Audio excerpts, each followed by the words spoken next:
Bien, ahora nos presenta un ejercicio donde nos dan la medida de un ángulo externo y nos piden encontrar la medida del ángulo A, del ángulo B, del ángulo C, del ángulo D.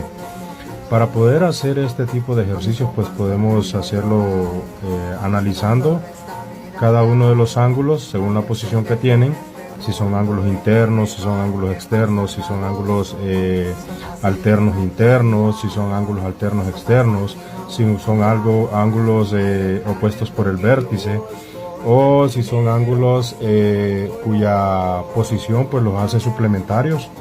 Entonces ahorita lo vamos a hacer este tipo de ejercicio haciendo ese tipo de análisis.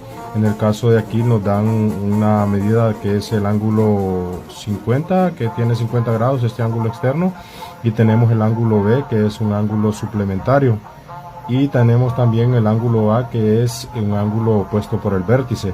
Por criterios de posición, pues nos dice que el ángulo opuesto por el vértice debería de tener la misma medida. Entonces en este caso la medida del ángulo A sería 50 grados, porque son ángulos opuestos por el vértice. Y luego me pide también encontrar la medida del ángulo B. Como el ángulo B es un ángulo suplementario del ángulo que mide 50 grados, entonces para complementar a 180 grados sería la medida del ángulo B sería 130.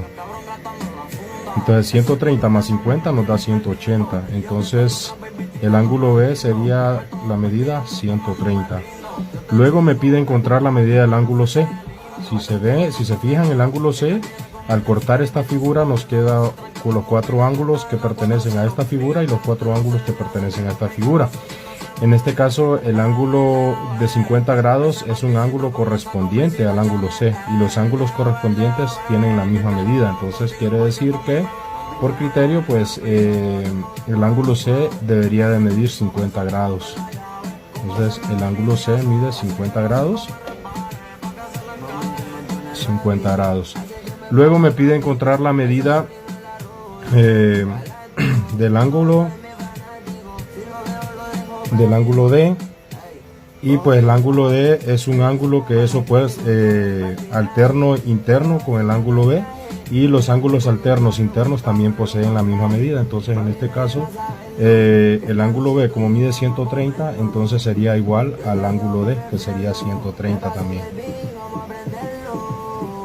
Entonces la medida del ángulo B sería 130.